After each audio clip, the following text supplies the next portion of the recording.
What is up, Steelers Nation? Thank you so much for jumping on to another episode of All Steelers Talk. I'm Noah Strackbein, joined always by my man in the corner, producer Nick Belsky. Find us on youtube.com/All Steelers Talker. Subscribe anywhere you get your podcast. The Pittsburgh Steelers, their skid continues. The ship continues to sink, and we're diving into all of it. 29-10 loss to the Kansas City Chiefs, a game that 3 quarters in you felt was a close one the Pittsburgh Steelers had an opportunity with, but by the end of it just felt like another drop in the bucket of what has been a very rough and brutal 11-day stretch for the black and gold. We're diving into our reactions. DeShon Elliott, Alex Highsmith, Cam Hayward, and everybody else had some very strong words to say after this one.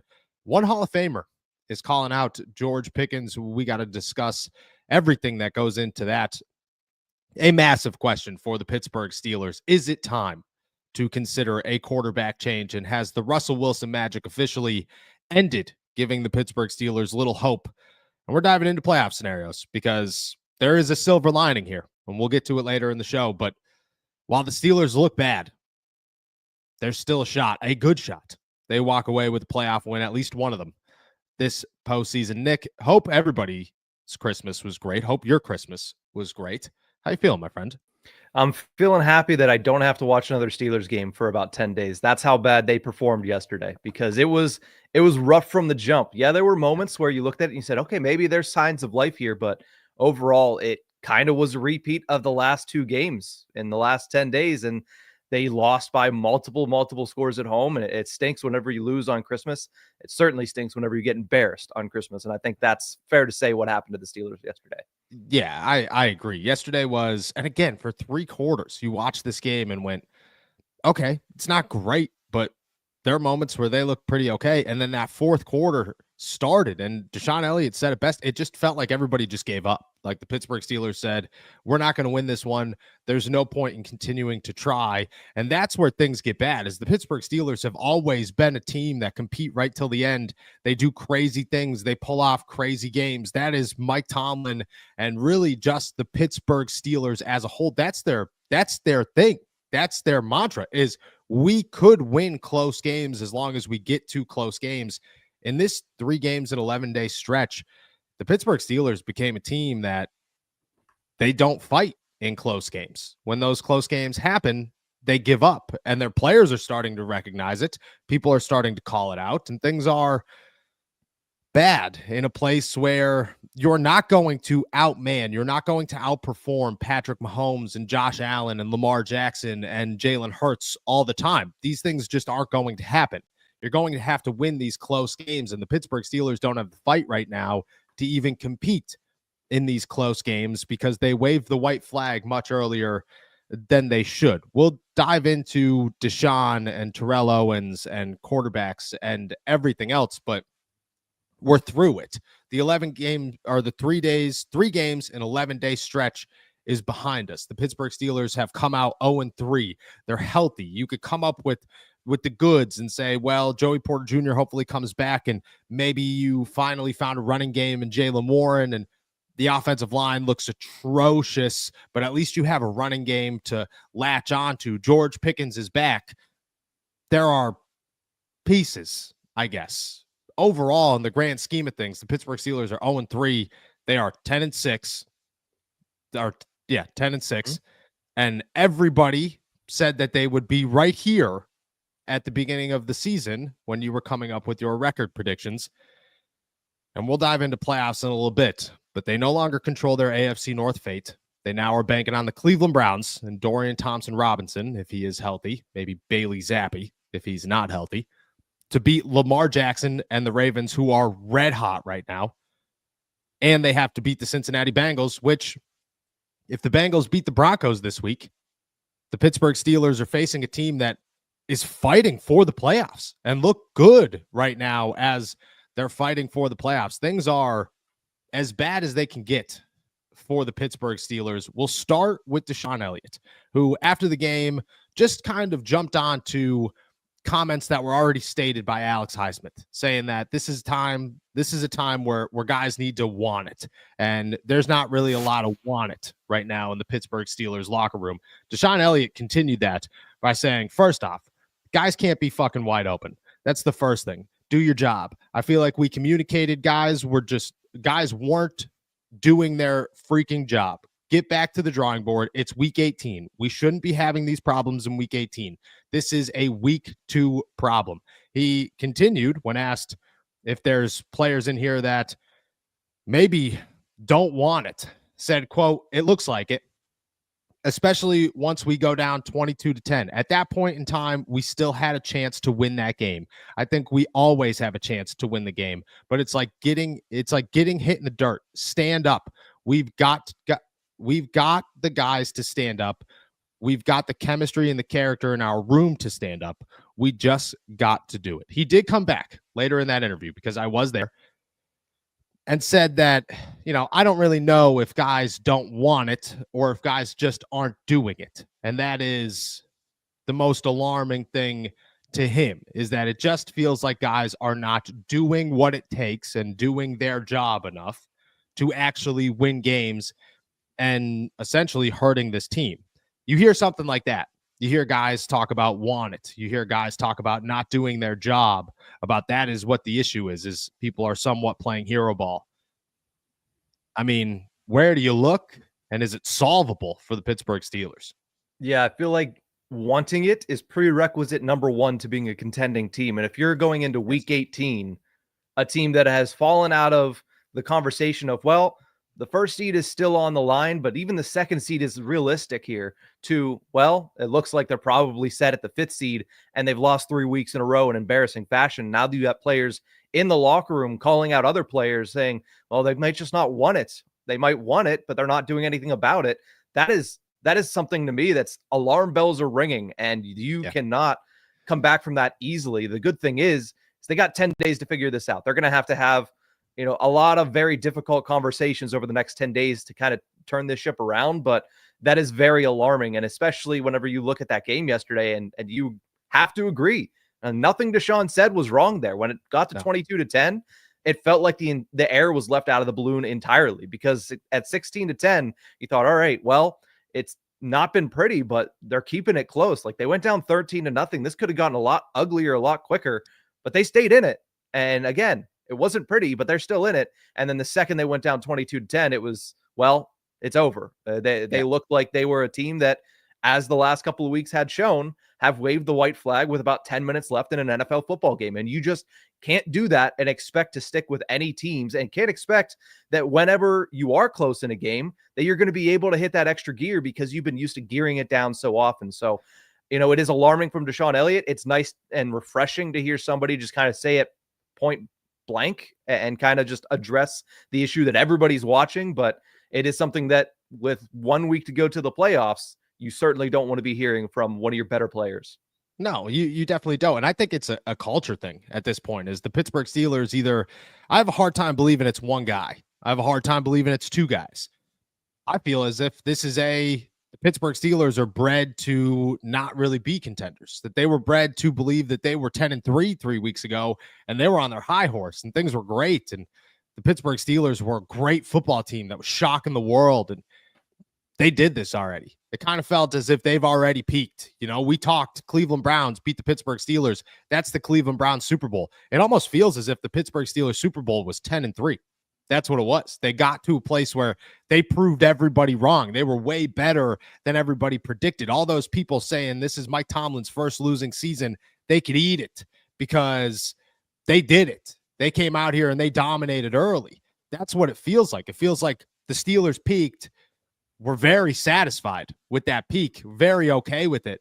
And now they are just falling right off, and they don't know how to grab onto a ledge, because they just don't have the fight to grab on to the ledge. I think this is a Mike Tomlin thing, obviously. You can't stumble and fall the way that the Pittsburgh Steelers are stumbling and falling. You can't give up with 10 minutes left in a ball game multiple times in a row and not blame your head coach. That has to be your head coach. At the same time, I think it's the quarterback magic has run out. I think it's the players that you have brought in here that just do not compete in these tough and nasty environments. I don't know who it is or which ones they are, but it does feel as if it's a group of players that just simply don't have that second burst, don't have that fight when you're down. And the Pittsburgh Steelers have always been about it. But again, it feels like Mike Tomlin has not instilled that in his team this year. Maybe that's the quarterback situation. Maybe that's Mike Tomlin was so comfortable that Russell Wilson was leading this show, and he was so comfortable in Cam Hayward being a veteran and having TJ Watt and Alex Highsmith and all these guys and going to get Patrick Queen and DeShon Elliott and Dante Jackson that he just looked at it and said, this is a veteran football team. I don't need to create that hard-nosed winning when we're backed against the wall, we're going to start swinging mentality. And maybe got lazy with it. I don't know. But this is the first time in a long time that the culture of the Pittsburgh Steelers just feels way off from what it is. And the Steelers have not been a great football team over the years. They just simply won close games. They knew how to do that. In crunch time, nobody was better than the Pittsburgh Steelers and Mike Tomlin. You can't say that this season because the Steelers don't even give themselves an opportunity. They give up well before that game is supposed to be close. And I don't know who to blame, but there are certainly a number of people that you probably could blame in that light. On the other side of this, Terrell Owens calls out George Pickens after the game, backing himself off of Cam Hayward's comments that says, quote, when 10 guys do their job and one guy doesn't, we are screwed. T.O. comes, tweets, same on offense as well. When you got number 14 not running his routes, causing interceptions. Now, this has been backed. Russell Wilson was asked, it was the first question after the game, and shout out to Mike DeFabo, the Athletic, for asking it. Hey, was George supposed to be vertical there to draw the safety? And Russell Wilson took the blame, said it's on me, but he did acknowledge, yes, George was supposed to be doing something different there. George is visibly upset near the end of this game. I think every right to be visibly upset at the end of this game. But it's just another moment where you're talking about George Pickens in a negative headline multiple weeks in a row now, multiple times throughout this season.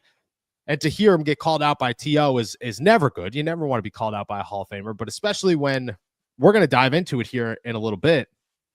I think the Pittsburgh Steelers might be on the verge of having to make a quarterback change.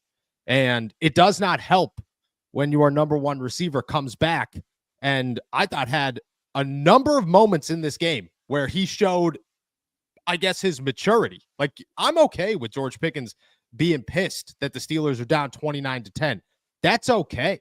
I'm okay with, actually a fan of, George Pickens staying on the ground at the end of that game because whoever was the defensive back is chirping and gets called for the taunting penalty. I'm okay with that. I thought those were great moments by George Pickens to say, George is being smart here. He's not being dumb. He's not causing issues. There, even when Russell Wilson, and this is the craziest part, Jaylen Warren scores that touchdown.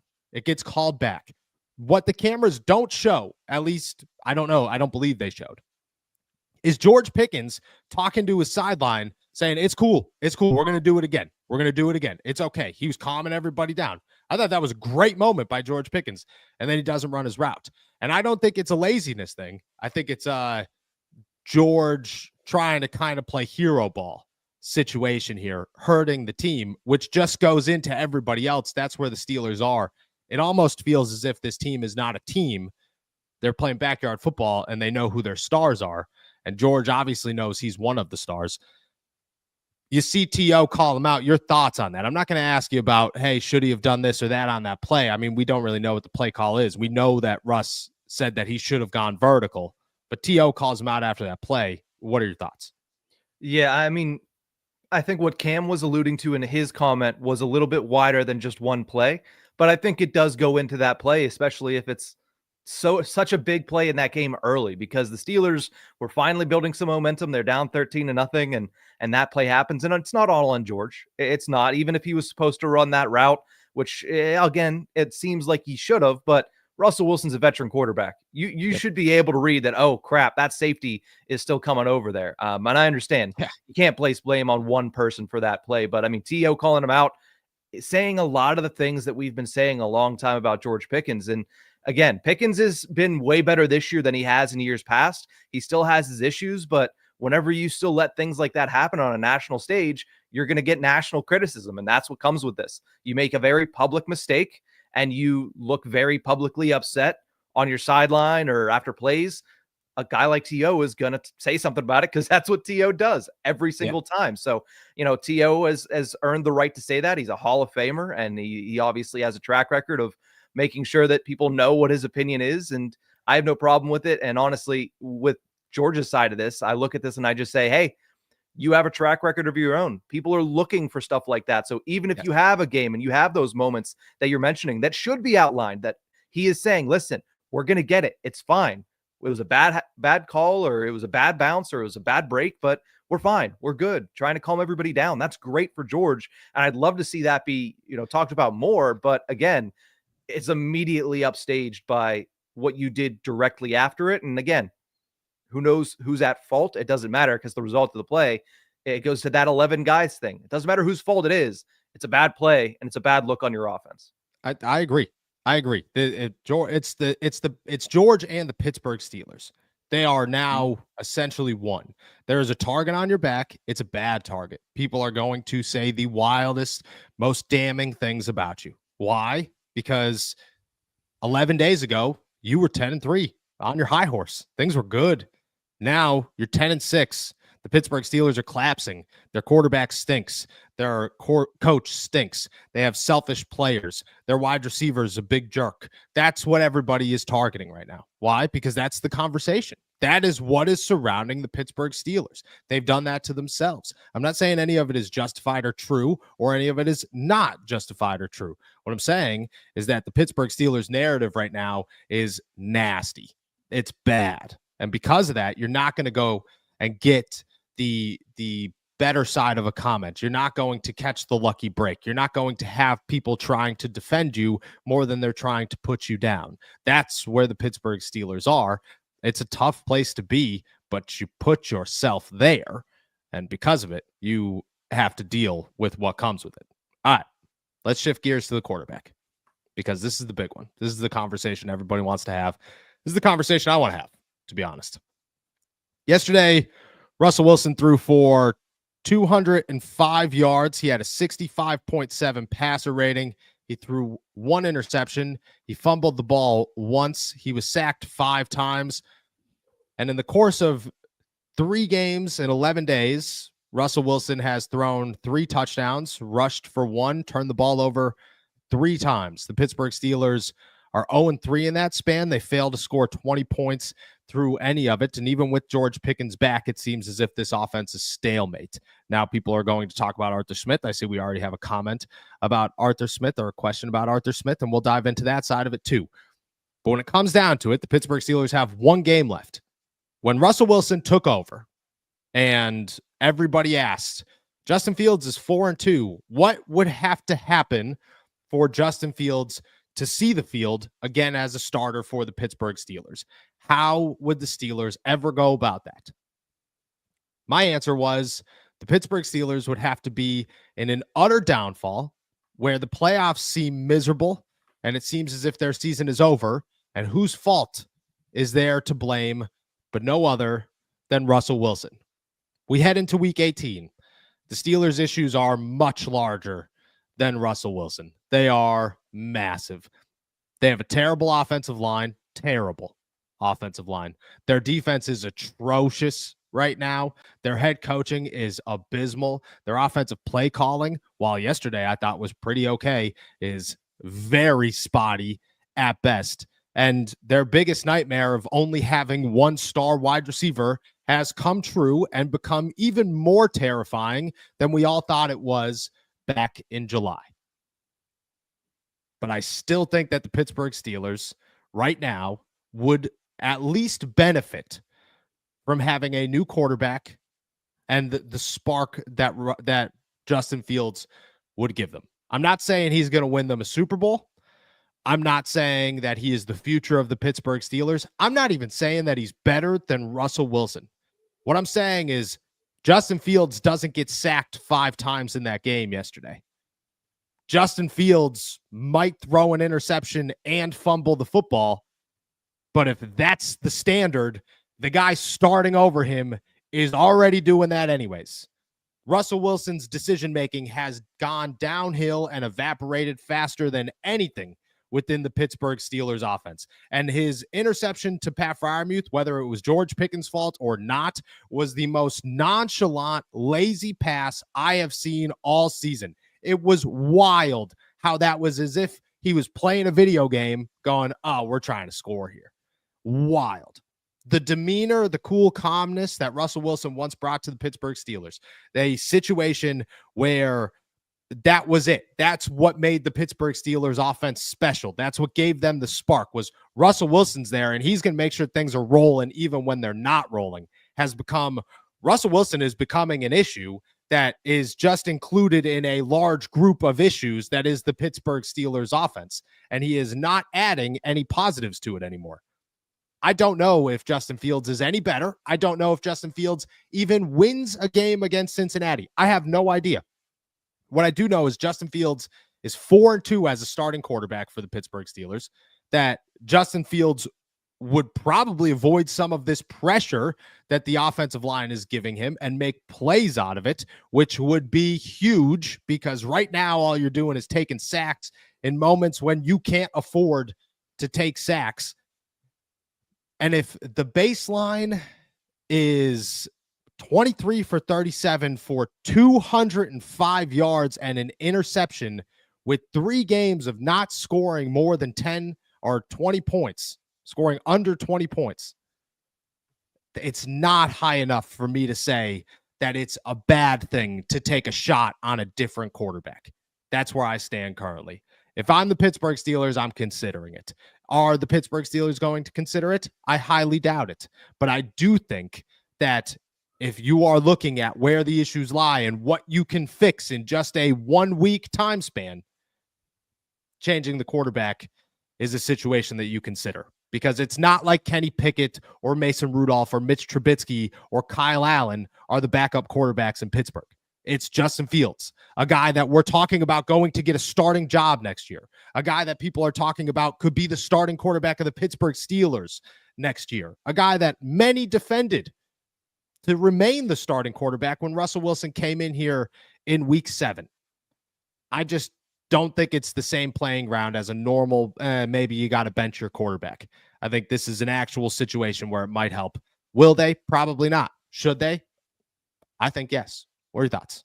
I think will they probably not is taking it lightly. Will they? Absolutely not. Mike Tomlin has made his bed. He is going to lay in it regardless of the outcomes. And that's who he's always been, for better or for worse. But, I tend to agree that you have to figure out what you have in Russ. I understand that it has looked bad over the last 3 games, but you do have the caveats. You have the excuses, which I know Tomlin says you don't make excuses, but they seem to make excuses for everything. So I'm not going to go with that logic, but 2 of those games, he's missing his best weapon. And that game yesterday, you're going off of the third game in a 10-day span, 11-day span against the 2-time defending champs who have 1 loss. So I think they're going to need to see what they have in Russ because I like what Justin is. And honestly, I think I'm leaning in the same direction you're leaning, that you might be better off going to Justin. And we've seen it in the NFL this year, right? The Falcons paid a boatload of money to Kirk Cousins, and they still went to Michael Penix. Why? Because they felt, well, the season's slipping away. The only thing that we can change that's going to add a significant spark right away is we're going to put in the young quarterback over the veteran, because the veteran right now is making rookie mistakes. It's a very similar situation in Pittsburgh, and I get that. The veteran is making rookie mistakes, and the question was always, if Russ can keep the ball clean and cannot get sacked, he's going to be the better option. He's going to give you more of a chance this year because he has that veteran savviness. He doesn't have that savviness the last 3 weeks, and that's for a myriad of reasons. Running game, up until yesterday, had very little life. Offensive line, as you mentioned, was horrible. And Justin fixes it to a certain extent, but I think the fact that Justin is coming off of an injury hurts this the entire potential opportunity for the Steelers. And I think Mike Tomlin being who Mike Tomlin is kind of just puts it in the grave. Look, I don't disagree with the Mike Tomlin thing.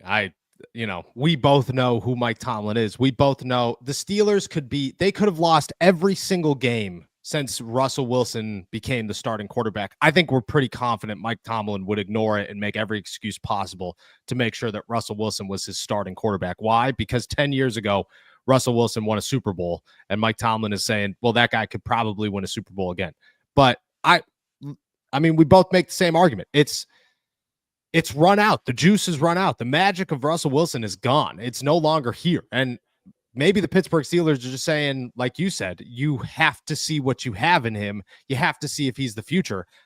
I think it should be the other way around. You have to see if if Justin Fields can be any more spark, because he's still a guy you could try to keep around. Right now, if the season ended today, I don't think the fan base as a whole would have the support of the Pittsburgh Steelers, or the Pittsburgh Steelers would have the support of the fan base to say Russell Wilson's our starting quarterback for the next 3 years. That you get a lot of people who are going, majority of the people who are going, why? What? Because he had a couple of good games against average teams, and then he couldn't win 3 games in an 11-day stretch. When I understand he didn't have anybody. I understand the last game came against whatever. But at the same time, Patrick Mahomes throws for 320 yards and 3 touchdowns. And Patrick Mahomes is the best quarterback in the NFL, but you're trying to beat the best quarterback in the NFL. And when your stat sheet looks like the complete opposite of his, you're never going to have an opportunity to beat Patrick Mahomes and the best quarterback in the NFL. That's where the Steelers should be hunting. Again, I don't know if Justin Fields fixes anything, but it's a spark that the Pittsburgh Steelers need right now that could be the difference between falling all the way to the 6th seed or potentially winning the AFC North if you get the most lucky bounce in the 2024 season with the Cleveland Browns beating the Baltimore Ravens. I don't know. And if the season ended today, there's a difference between what I would do and what Mike Tomlin would do. The Steelers probably bring back Russell Wilson. I wouldn't. I think that conversation has ended to the point where beating Cincinnati won't do anything to justify it for me. Will we get a moment to talk about the Steelers winning again? Yeah. Will we hype it up? Will everybody get excited again? Yeah, obviously. That's exciting stuff. But it wouldn't do enough, in my eyes, to say Russ is a quarterback that you win a Super Bowl with. I just don't see it in him.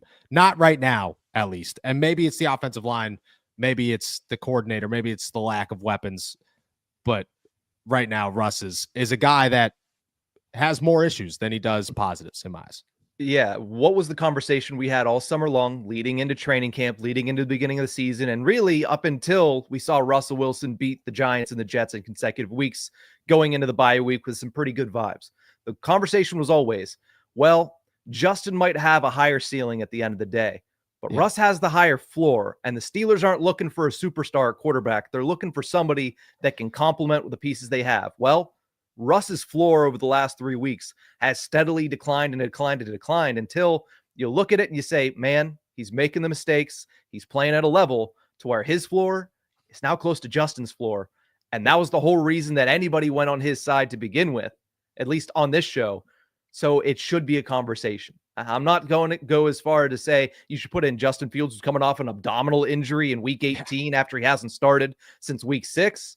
But I will say the conversation should be being had on the South side. I don't think it is, but I think that where you're at right now, it's not a ridiculous assumption to say, man, some people in that organization, some people in that building are probably looking at Justin right now and saying that guy would probably give us a better chance at the moment. Yeah. And there were people in that building when Russ took over that said, all those reports came out. They believe Justin could be the guy, that he should remain the starting quarterback. Maybe they have those same thoughts now. Maybe it leads to a little bit of distaste in your head coach because, well, that guy's making decisions that not everybody agrees with at this point in the season. Let's finish off talking about the playoffs before we start answering everybody's questions here. The Pittsburgh Steelers are currently set to play the Houston Texans. Most likely scenario is that the Pittsburgh Steelers do play the Houston Texans. Now, if Cincinnati beats or loses to Denver and the Chargers beat the Patriots, the Steelers could fall all the way to the 7th seed if they lose to the Bengals in week 18. But most likely scenario is the Pittsburgh Steelers beat the Houston Texans, which if you're going to find a silver lining right now, it is the fact that, yeah, the Steelers stink. They look really bad, and they do not look like a team that is a Super Bowl contender, even in the slightest. But they didn't lose 31-2 to the Baltimore Ravens, and they definitely look like a better football team than the Houston Texans. So I'll ask you, if the Steelers play the Houston Texans in the first round of the playoffs and they win, and everybody else watching, you could make your thoughts known in the chat, please. Is that a win? Is that the Steelers did it? They broke the playoff drought finally. Or is it the Steelers beat a bad football team in the playoffs? Nobody cares. I think for casual fans, it'll be a win because they will be like, well, it's our first playoff win since whatever year. That's great. Since 2016, that's great. For anybody that's been paying attention, paying close attention, which I know a lot of the fan base does, they're going to say, what did you do after that? Because what you did before that was enough to say this playoff win means very little if you follow it up by getting killed 29-10 or worse at Arrowhead, which is probably where you're going to end up if you end up beating the Houston Texans, is rematching Patrick Mahomes after a week off in the playoffs. So what happens after that and what happens before that? If they go out there and they barely squeak by the Bengals, they're going to need much more than a playoff win to save face for this season. If they win in Houston, it'll be a nice story. Mike Tomlin finally got back in the winning ways. But if you follow it up by getting crushed and having no shot against the Chiefs, where it shows you exactly how far off they still are, it's going to be the same exact thing, which is, well, you got the playoff win, but how much further ahead are you than you were last season when you almost made it a game against the Buffalo Bills? I agree. I agree. What would you rather have? Would you rather have a playoff win over the Houston Texans where it gives you excuses, because that's what will come with this, are excuses? Or would you rather have one more year of just like really tough pain to say, okay, well, a lot of things need to change, and this has to be the force behind that change, starting at quarterback and every other position, and the way that things go about it, and maybe some coordinators and coaches in the meantime. Who knows? But you win a playoff game, that's the excuse. Excuse is there. Art Rooney's talking about how the Steelers won a playoff game when I meet with him, when everybody else meets with them at the end of the season. Mike Tomlin's talking about how it's not enough, but, we got places. We took a step forward. Players are talking about next season and how this is a launching pad when we all know it's not.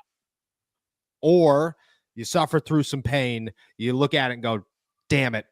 Again, this sucks. You get super, because that's what will come. The fan base would be furious. And it forces more change for the Pittsburgh Steelers.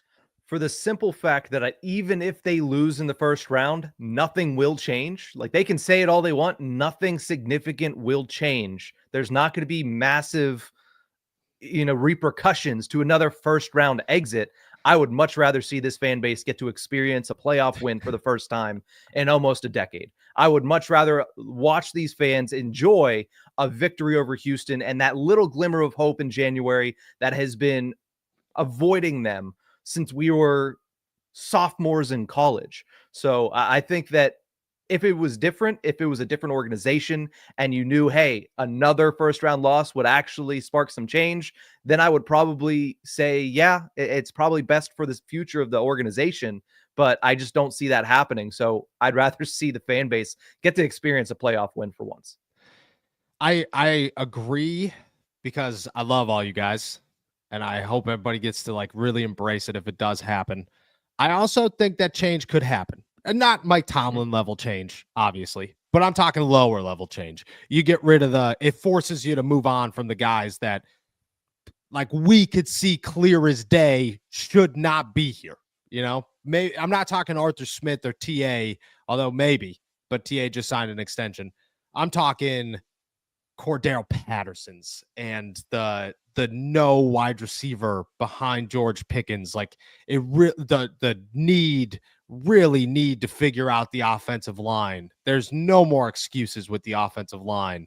I think those changes could come with another first round exit. And I only say that because I think that would piss Art Rooney off to the point where last year you saw it. And we all saw it. Like there was change. That was Mike Tomlin. That was Art Rooney sitting him down saying, look at dude, figure it out. Okay. This is getting ridiculous. Figure it out. And then trusting Mike Tomlin and Omar Khan to figure it out. I think that tension grows even higher this year if it happens again, and it forces you to stop putting Band-Aids and maybe change the way that you go about some things if you are Mike Tomlin. Does it force like superior level in a normal organization? If you lose 7 playoff games in a row, you fire everybody? No, this is the Pittsburgh Steelers. But I do think that it kind of makes Mike Tomlin's seat warm in a degree where he's not hot. This is not a losing your job warm. It's more of a, you have to figure this out. There are no more excuses. You need to figure this out. And I think that could come. That being said, I would love the joy of a playoff win. I would love the Steelers to turn this around and for everybody to figure this out and for the Steelers to win multiple playoff wins. But it feels as if it's almost playing with like, what would you rather, get punched in the gut or the face? You know, like what are you playing with fire here, and you know you're going to get burned. You know, no matter what it is, it's not fun. Yeah, for an organization that always preaches that we want to kind of let the standard be championships, arguing whether or not one playoff win is enough to placate the fan base is not somewhere you want to be with 1 week to go in the season. No, especially after 12 days ago, we're talking Super Bowl. Yeah. 12 days ago, we're talking Super Bowl. It's a tough time for the Pittsburgh Steelers. But again, 1 week could change a lot. We'll dive into it. With that said, we're going to start answering all your questions. First, we're going to take a quick break here from our boys over at DraftKings. Jingle bells, jingle all the way to my partners at DraftKings. The holidays are finally here, and my partners at DraftKings have the perfect gift for you. Right now, all new DraftKings customers who bet just $5 will get $150 in bonus bets if your bet wins. Just download the DraftKings Sportsbook app and sign up using my promo code ALLSteelers. The crown is yours. That's right. New customers get $150 in bonus bets if your bet wins after betting just $5. And don't forget to stay in the action and use your $150 in bonus bets on DraftKings same game parlays for a shot at an even bigger payout. Combine multiple bets together from the same game. I do it all the time. If sports betting is not yet available in your state, don't worry. You can still join in on all the fun with DraftKings daily fantasy and have the shot to win cash prizes. Download the DraftKings Sportsbook app now. New customers use my promo code ALLSteelers and bet just $5 on any wager and get $150 in bonus bets if you win. That's promo code ALLSteelers only at DraftKings Sportsbook.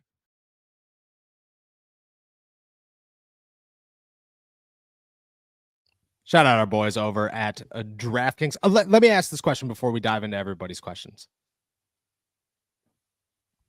Are you excited that there's football for the next 3 days? Because I won't lie to you, I've been so focused on Steelers Chiefs that, for one, Christmas was the weirdest day ever.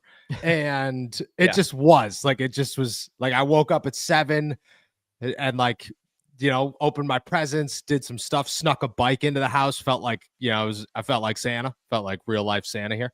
And then went to the game and came home and my, you know, wife's family is having dinner and everything. And I'm like watching, I was so excited. And I was like, it just feels like a family dinner. You know what I mean? Like, this is weird. Everybody else is like so Christmas. And I'm like, oh, weird.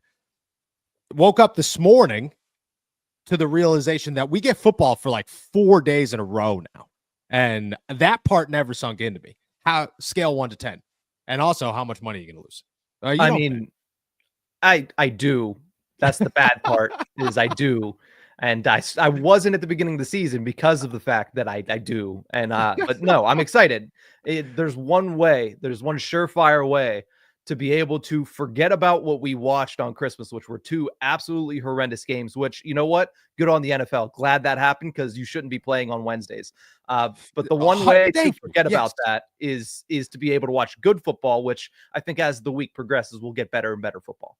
I agree. The fact that the Patriots and the Chargers are playing at 1 p.m. on a Saturday is weird. Probably could have did a little bit better than there, but I got a lot of confidence in Drake May. So I agree. I'm loving every second of it. The NFL tried. The Steelers and the Texans just let them down with everything in it. The crazy part is so I don't know what they showed on TV. I have no idea, but it was a production for the NFL for Netflix. It was crazy. They had the entire Squid Games taking up a section at Acrisure Stadium. Buddy the Elf was running around fixing pylons. It was nuts how much was going into this game to make it Christmassy. I don't know if they showed any of it, but I mean, it was cool to be there. It was definitely cool to be there. Yeah, I thought you were just saying they put a lot into production in general. It's like, well, whenever you have a studio and then you have a panel and then you have your crew up in the booth with an extra color commentator. Yeah, they certainly wanted to make sure that they got out all the bells and whistles to try to make sure that the fans that are watching from around the world that don't typically get to watch are like, man, I want to tune into this every single week. But no, the football, the product on the field, which should have done the most talking, did probably the opposite effect and probably made people think, wow, this is just a front runners league. This is the EPL without any drama. That's not good. Could you imagine if you were turning into your first football game ever and you were like, wow, this is not a fun 2 points. That's great. This is not a fun sport. This is terrible. This is terrible. Yeah. All right. With that said, guys, we're going to dive into all your questions. Please make sure you're tossing them in the chat. We'll answer all of them before we head out of here. Nick, what do we got? Let's jump over to No Coast Golf to kick things off. Says, how much is it the offense not staying on the field and the defense being out there so much that they actually get tired? Yes and no. That always plays a factor into some things. That always has its component to the issues.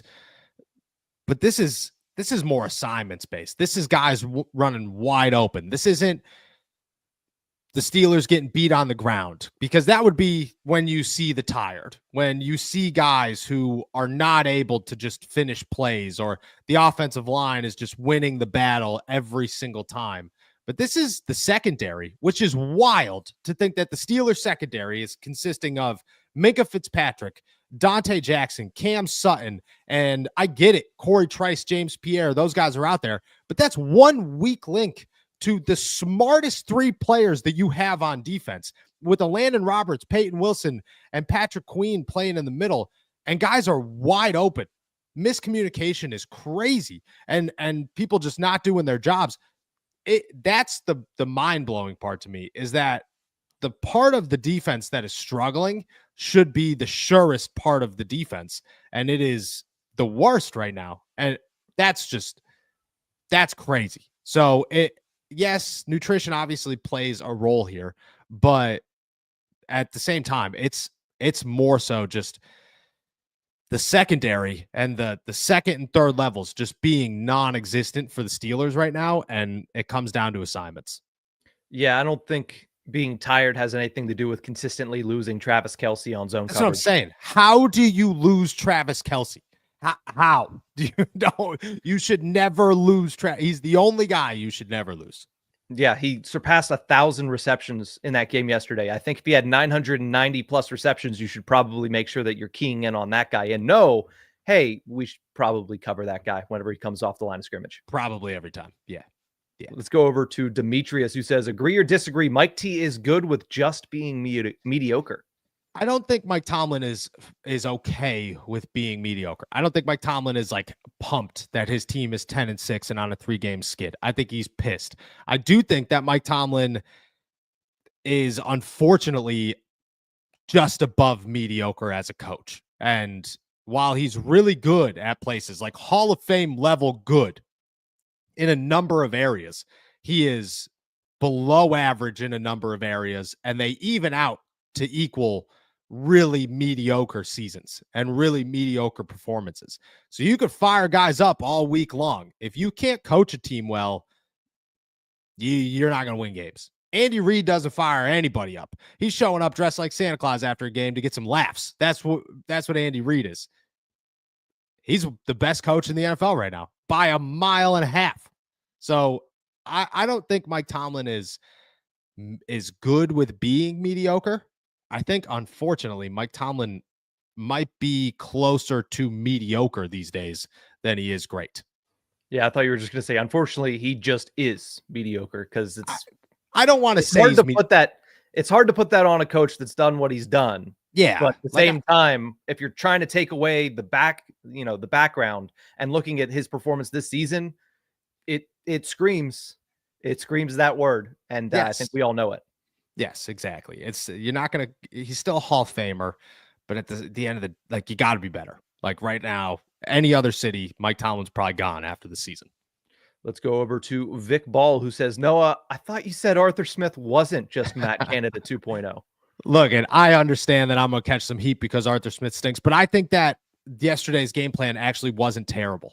It was much better than most game plans. I think the execution was atrocious. I think the offensive line is done, like awful done. And maybe that's the fact that they have two rookies and a guy who should not be starting, who got benched in week 2 starting. Maybe it's the fact that they're just not good. I have no idea. But I think the offensive line is terrible. The running game can't do anything. And you have a quarterback making bad decisions pretty consistently, which is not helping, on top of nobody out there. And wild decision-making, like putting Cordero Patterson in on third down, which we'll get to in another question later. But I'm not going to not put the blame on Arthur Smith. He is not a good offensive coordinator right now. His offense, though, is doing him zero favors across the board, zero favors. Let's jump down to Cody Silva. Appreciate you, Cody. Says, I know you're not Omar Khan, but why are we so cheap on offense? We aren't paying a quarterback, not paying a wide receiver, paying Pat, but we don't use him. Who's the most expensive person on offense? And every year, why is it the same problem? The most expensive player right now is Pat, actually. I mean, for the Steelers, at least, it's Pat Freiermuth. I don't know. You could go back for years and the same complaints and warning signs have all been there, flashing as bright as humanly possible. The Steelers need to invest in their offensive line. They're not doing that. They're trying. They're starting to, but this is too early in the process to see the results. You need to figure out the wide receiver game. You tried, you failed, you gave up way too early, and then you went with a secondary plan that stinks with trying to get Mike Williams to be the guy. I don't know. The Steelers offense is designed to be good in a couple of years. Like, they're going to have a good offensive line in a couple of years and should hopefully have a good running game because of it, but they won't have a quarterback there, and they probably won't have any wide receivers because there's no chance George Pickens is re-signing in Pittsburgh to stink for 4 years. If I know anything about George Pickens, he does not like losing. And it's not like he's not going to get a contract from another team. So I don't know. I think the Steelers are in a situation where you have to spend money this offseason, but I think you have to spend money in a number of places. Like, you can't. The Steelers have a $140 million defense that sucks. That's crazy to say that they have a $140 million defense that is not any good. You have to change the way you go about that. And on the offensive side of the ball, you got to start spending money because your offense is killing you in these games and you have nothing to compete with it. And you can't ignore it any longer. That's where the Steelers are. Let's go to I'm MF Tide, who says, would you trade a first for Garrett Wilson this offseason? No, I wouldn't. I would not. Garrett Wilson is going to be expensive. You're giving up a first round pick for a guy that's already kind of deep in the league. Like, I don't think I would give up personally a first round pick for Garrett Wilson. I think a better plan would be, and don't get me wrong, you're not going to find a wide receiver late in the first round where the Steelers are going to pick that's as good as Garrett Wilson.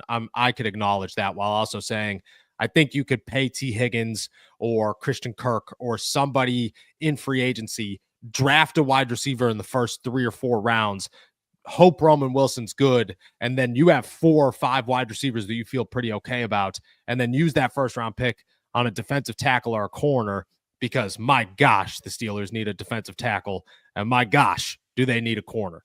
So I would go that route instead of trading for Garrett Wilson.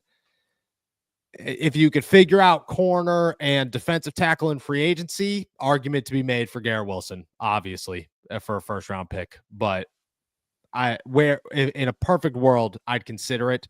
In an unperfect world, I think I'd avoid it. Let's jump down to Phantom. Appreciate you, Phantom. Says, we talk OCs, but at the end of the day, Tomlin is the common denominator and no one is willing to talk about it. Why is that? I think at this point, everybody's talking about it. I don't know anybody who's avoiding the Mike Tomlin conversation. It is Mike Tomlin. Mike Tomlin is the issue. I mean, but again, I don't know if Mike Tomlin's the guy that is sitting there saying, third down, let's give it to Cordero Patterson, his only offensive play of the game. What are you doing? I don't know if Mike Tomlin's the guy that refuses to test out new options at wide receiver, because in case anybody was wondering, Van Jefferson finished yesterday's game with 0 receptions for 0 yards, which is a pretty common theme for the Steelers' number 2 wide receiver. I don't know. I have no idea. What I do know is Mike Tomlin is a common denominator here. He is definitely an issue. I think we've called out that for a year now, trying to, I don't want to say pushing the narrative, because I don't want to push the Tomlin narrative. I want Tomlin to be good. Tomlin treats me well. He's, Tomlin's a fun guy to have dinner with once a season. Like, that's who Tomlin is. I would love for the Steelers to do well and to have great conversations. We have a blast on here when they do, but it is becoming a common theme that Mike Tomlin is the issue, and a big one for the Steelers. Let's go over to No Coast Golf, who says Tomlin seems pretty adamant that changes do need to be made during the post game yesterday. Is it just talk? And if not, what changes do you think he could be speaking about? I think a big one is the way that the Steelers go about their running back rotation. I think it's going to be all Jaylen Warren moving forward. I don't think Najee Harris looked terrible yesterday. Cordero Patterson should not be on the football field at all. Shouldn't even be. I mean, we're going to, again, answer it in a minute here, but he shouldn't even be on the field during kickoffs. What are we doing, dude? I think defensively there are decisions to be made about maybe not personnel, but what you're playing, who's calling the plays, how you're going about things.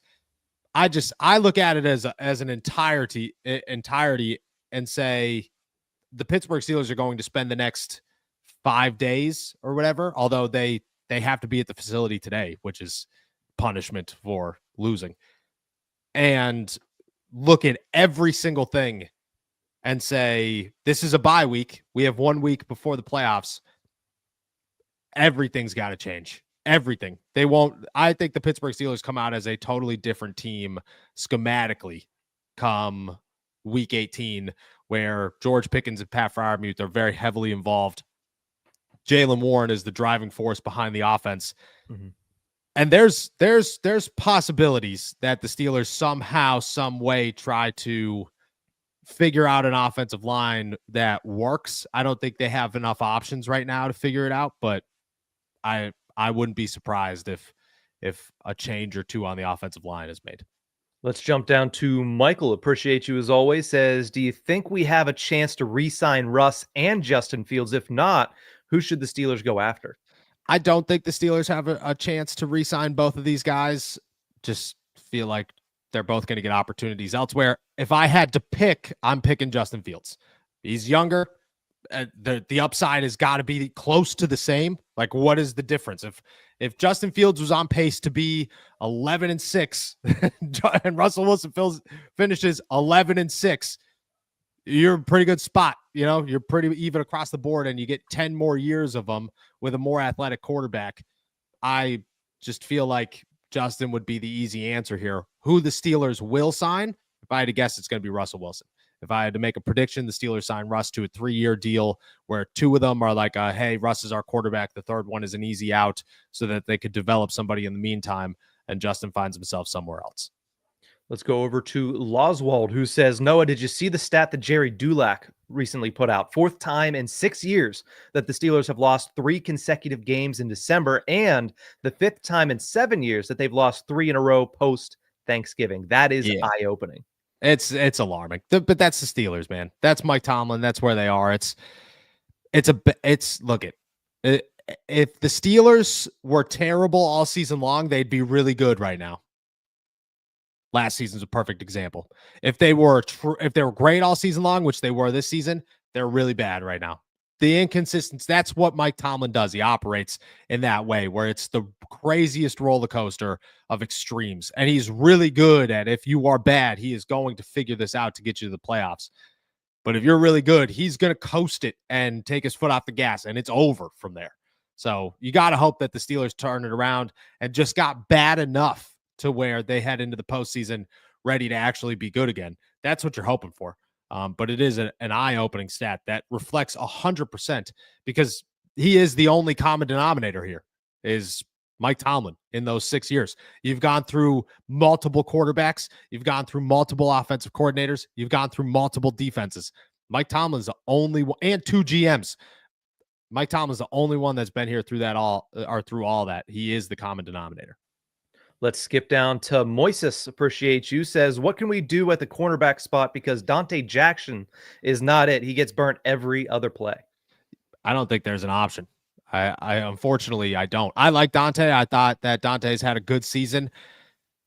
He does get burnt a lot. Like his ups and downs is crazy. You have to acknowledge that while also kind of acknowledging that the only other options, James Pierre and Corey Trice, and they were terrible yesterday. So, I mean, James Pierre got burnt on the touchdown, almost didn't see the field again. Corey Trice did nothing to improve his stock. So there are no other options. That's where we are that's where the Steelers are at corner is Dante Jackson's got to be the guy. He can't be the guy right now. He's just not playing well enough to be, but you don't have another solution at corner. It's really thin. And I don't know what's going on with Joey, but I have a hard time believing Joey's going to be back for week 18 with a PCL injury. I mean, Christian McCaffrey just had surgery the other day on his PCL. That's a more serious injury than we want to acknowledge. It could get bad. It could be Dante Jackson as their only option heading into the postseason. Let's jump over to Ty, who says, why is Cordero Patterson returning kicks? Yeah, I don't know. Yesterday was wild how bad he was at that. He is like, I go back to when Cordero Patterson first interviewed the media in Pittsburgh and said, I showed up to OTA 70%, as I do every year. And I just was like, what? Like, you're an NFL player. What? OTA starts today, not 3 weeks from now when you're 100%. What are we talking about? So nothing's changed. I don't know. Like, I get it. Cordero Patterson is an all-pro guy who clearly does not have it left in the tank. There's nothing left in the tank there for Cordero Patterson. And you have other options to put back there to be your kick returner. You could put anybody back there to be your kick returner, but Calvin Austin's got to be pretty good in those situations. Maybe you give him a shot. Let's go over to Broderick, who also has a Cordero Patterson question. Says, why did Russ give the ball to Patterson on that 3rd down RPO? He should have just kept it and ran for the 1st down. To be honest, like, yeah, Russ probably should have kept that football. At the same time, you're 3rd and 2. The only play Cordero Patterson is in offensively is that play. And you're running it on 3rd and 2. What? That was the most jaw-dropping, what the hell moment of the entire game. That was oh, okay, yeah, the Steelers are just really bad at this stuff, huh? They just don't even care anymore. That one, that was like a play to get the guy to his incentive bonus of just like, hey, Cordero needs one more touch. We're just going to give it to him. It didn't make any sense. That I get it. Russ should have held on to it. Cordero should have not been on the field. Jaylen Warren, Najee Harris are your other 2 running backs, and you put Cordero Patterson out there on 3rd and 2 to not go for it on 4th down. That was the most alarming part of that entire play. Let's go over to No Coast Golf really quickly. Appreciate him. Says, Merry Christmas, boys. Appreciate all the effort on these lives and all the Steelers Hey, information you both provide. So appreciate you, No Coast Golf, for tuning in pretty much every week. yeah, 100%, dude. Thank you so much. We appreciate it. We appreciate all you guys. Hope everybody had a good Christmas. Let's go to Cody, who says, why does Tomlin give up, period? When he does that, the team gives up and all the fans give up and they leave. That's what happened yesterday. At least try to score something instead of running the entire fourth quarter. I have never seen a Mike Tomlin team wave the white flag as early as this one. The Steelers, the last 3 weeks, I mean, we're talking 10 minutes left in the game. Steelers are waving the white flag. It's wild to me how just the Steelers just have given up and they have no fight in them late in the game at all, no matter what. Maybe it's because they don't have any faith in their offense. Maybe it's because they're trying to keep guys healthy. I have no idea. But I have never, in all my years of covering the Pittsburgh Steelers, have watched this team give up as early as they give up the last 3 weeks. Let's go over to Red, who says, how much of this is on the Roonies for seeming to cling to 90s style football of run the ball and stop the run? I mean, running the football works for a lot of teams. I don't put anything on the Roonies. Nothing. The Roonies are, I get what the Roonies want to do, but the Roonies are also like the owners that they don't involve themselves. Like Art's not sitting there. He shows up at practice. He's in the locker room after the game, like shaking hands and trying to cheer people up, obviously, and just being an owner. But he's not Jerry Jones. He's not making calls. He's not telling guys how to operate his football team. He's putting 100% trust into Mike Tomlin and Omar Khan, and he's letting it go. So the Steelers have their philosophy, obviously, but it's not Art Rooney making these calls. And at the same time, at the same exact time, the Steelers running the football had a lot of success when it worked. They just have this mentality to run the football, but they don't invest in their offensive line for like 6 years. And then they question why they can't run the football, and they want to get back to running the football, but they don't have the offensive line to run the football. It'll work out if you do it correctly. If you follow the pattern or the order of operations the correct way, which is build your offensive line, get a running back, win the ground game, win football games. But instead they drafted Najee Harris and had a terrible offensive line and said, yeah, that's good enough. Sounds good. Let's go get Russell Wilson. So it just, I think it's the order of operations. I don't put anything on Art Rooney, though. Let's go over to Roger Murray, who says, I am for change in coaching, but if not Tomlin, then who, and who would we be patient with? Nobody. Let's be very honest. The fan base would not be patient with a single person at all. And I don't know who you're getting. At the end of the day, the Steelers would never even consider firing Mike Tomlin. They wouldn't even think about it. That's not even a conversation to be had. Like, that's why we don't talk about these things. You could put all the blame in the world on Mike Tomlin, but we never once mentioned Mike Tomlin being fired because Mike Tomlin's not going to be fired. The Steelers have to figure out how to win with Mike Tomlin. They have to figure out ways around Mike Tomlin's issues. That's what they have to do because Mike Tomlin's here to stay. He ain't going anywhere. And he never would go anywhere at the end of the day. This conversation's a moot point because of exactly what you said. He's not going anywhere, but can we stop pretending like Mike Tomlin was some massive coaching prodigy whenever he was hired by the Steelers? Like, look at Dan Campbell. He was a laughing stock, and now he's considered one of the best coaches in the league. So if not him, then who? Get out of here with that. There are so many good head coaching prospects in the NFL that you have no idea who they are, but they're going to be really good head coaches in the next 5 years. With that said, it's a moot point because exactly what you said, the Roonies, they're not moving on from Mike Tomlin in the near or distant future. Something drastic has to happen for that to be the case. Yeah, Mike Tomlin would have to retire. Exactly. That's what would have to happen. Yes. Let's finish it off with this one and kind of try to get away from the reaction of yesterday. Jared Brooks says, in the draft, would you rather pick Jalen Milroe out of Alabama or Jackson Dart out of Ole Miss? Oh, this is a good one, actually. I was a huge Jackson Dart guy when he came into college. Massive Jackson Dart guy. I think Jalen Milroe has more upside. I think Jackson Dart could turn into, what was his name out of Ole Miss that he was supposed to be the dude. He got hurt at some point during his last college season. It was the Kenny Pickett draft. And he just never became anything. Will Grier, maybe. Might be Will Grier. I could be totally wrong there. No, it's not Will Greer. I'm terrible with these names. But that's Jackson Dart, I think, has like potential to be a bust more than Jalen Milroe. I think Jalen Milroe, his like floor could be Jalen Hurts, which is a good floor. Jalen Hurts is not the greatest quarterback. I think we're all starting to acknowledge Jalen Hurts is very middle line good quarterback. I think Jalen Milroe has like Jalen Hurts potential, at least if developed properly, and has huge upside if developed even more properly. So I would go Jalen Milroe. I love Jalen Milroe. Matt Corral, that's who it was. Matt Corral was supposed to be the guy, wasn't the guy.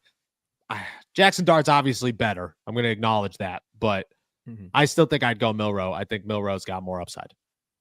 That's a wrap for today then. Awesome. With that said, guys, we are heading out of here. Thank you so much for jumping on to another episode of All Steelers Talk. Make sure to subscribe to us on YouTube, youtube.com/All Steelers Talk. Check us out anywhere you get your podcasts. And as always, find all of our work at si.com/NFL/Steelers. We'll be back tomorrow, normal time, 4 p.m. to finish off what's been a tough week, but we're gonna send it into the weekend with some smiles, as we always do. With that said, enjoy a beautiful day in the Berg. Peace.